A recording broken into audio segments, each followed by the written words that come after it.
दोस्तों मैं आप सबके सामने फिर से आ गई हूँ। हमारा टॉपिक अब की बार है मानव जीभ या जिह्वा, या जीभ कहें आप या जिह्वा कहें।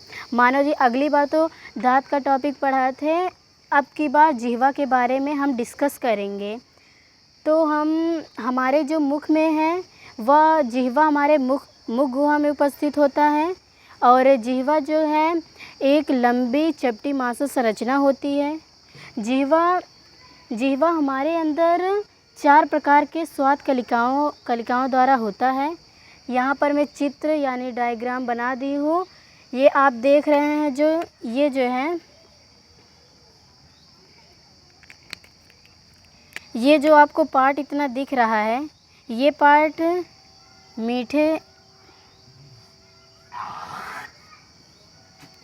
मीठे स्वाद का होता है। इसका स्वाद मीठा होता है। और ये पीछे का जो भाग होता है यह कड़वा होता है, और ये जो किनारे किनारे का है यह खट्टा होता है। और आप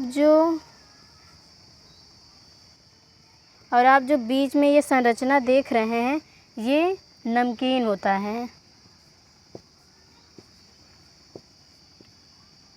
ये नमकीन टाइप्स के ये हमारे मुख में उपस्थित जीभ की जो संरचना है, इसमें इतने टाइप से जो हम स्वाद भोजन खाते हैं, जो स्वाद हमको प्रदान होता है, जो महसूस होता है, इन्हीं के द्वारा हमको स्वाद में अनुभूत होता है।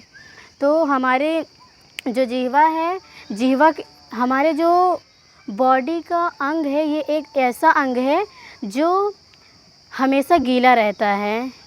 ये बॉडी का एक अंग है जो हमेशा गीला रहता है, और जिह्वा द्वारा जब हम भोजन को ग्रहण करते हैं, जिह्वा द्वारा ग्रहण होता है। जब भोजन हम खाते हैं तो जिह्वा से धक्का देते हैं, तभी तो हमारे आमाशय में जाता है। जीभ नहीं होता तो नहीं कर पाते ये सब प्रक्रिया हमारे शरीर में नहीं होती।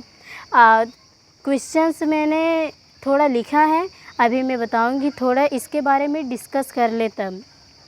और हमारे मुंह में जो होता है, हमारे मुंह में भोजन लुब्रिकेट होता है ताकि आसानी से आमाशय में पहुंच सके। 2 प्रकार के होते हैं एंजाइम, एक होता है टाइलिन और दूसरा होता है लाइसोजाइम। इसमें क्वेश्चन में होगा, शायद कहीं होगा। अब मैं क्वेश्चन कराने जा रही हूँ। ये देखिए, मनुष्य में टेस्ट बड की संख्या कितनी होती है? इसकी संख्या मतलब कि टेस्ट बड यही कि इसकी संख्या 2000 से 8000 लगभग इसके बीच में होता है। और ये जीभ में जो छोटे छोटे दाने पाए, जो का मतलब है यही, जो छोटे छोटे दाने पाए जाते हैं, इसे हम पैपेली बोलते हैं। ये छोटे छोटे आपको जो दाने दिख रहे हैं टाइप्स के, इसे हम पैपेली बोलते हैं। और जीभ में कौन सी एंजाइम पाई जाती है, कौन सी एंजाइम पाई जाती है? यहाँ पर डिस्टर्ब गलत हो गया है।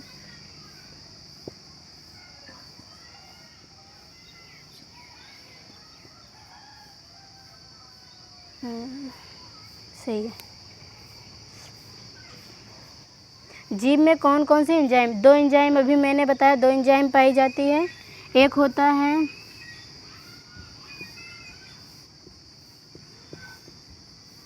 टाइलिन, दूसरा होता है लाइसोजाइम।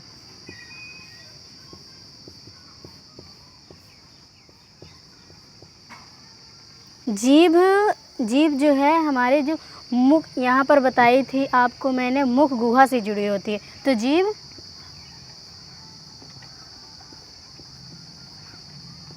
मुख गुहा से जुड़ी होती है। और जिह्वा में से क्या स्रावित होता है? जिह्वा में से क्या स्रावित होता है? हमारे जिह्वा में से म्यूकस स्रावित होता है, यानी कि श्लेष्मा। म्यूकस को हिंदी में श्लेष्मा बोलते हैं। तो म्यूकस स्रावित होता है, यानी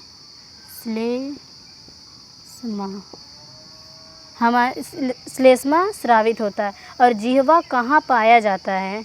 जिह्वा मुख गुहा में उपस्थित होता है।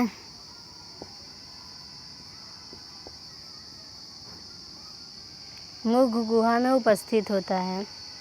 और ये जो जिह्वा है हमारे शरीर में जो हम बोलते हैं, जिह्वा के ही द्वारा हम बोल पाते हैं। जिह्वा नहीं होता तो आज हम बोल नहीं पाते। और जिह्वा तो मैंने सब कुछ बता दिया। ये आप नोट करना चाहते हैं तो कर सकते हैं, स्क्रीनशॉट ले लीजिए। और एक बात, जिह्वा के एक और बात है फंक्शन जो बहुत मेन पॉइंट है। इसी के द्वारा जो हम भोजन खाते हैं, भोजन में जिह्वा पर जब भोजन रहता है तो उसमें से जो ये टाइलिन और लाइसोजाइम है वो गिरते हैं और जिह्वा से लुब्रिकेट हो जाते हैं। लुब्रिकेट जिह्वा करके, जिह्वा लुब्रिकेट इसलिए करता है क्योंकि हमारे जो ग्रास नली से अच्छे से पिसे हुए भोजन को अच्छे से लुब्रिकेट करके वह नीचे आमाशय में पहुंचाता है। अगर लुब्रिकेट नहीं किया जाए तो जिह्वा के द्वारा तो हमारे भोजन जो है फंस सकते हैं ग्रास नली में, इसीलिए इसे लुब्रिकेट किया जाता है। तो हमारा जो टॉपिक है आज फिनिश है। अगले दिन नेक्स्ट टाइम में और अच्छी टॉपिक लेकर आऊँगी। तो दोस्तों ऐसे जुड़े रहिए इंडियन ब्रीदिंग संहिता से। Bye bye, take care. अब मिलेंगे अगले हफ्ते। जय हिंद।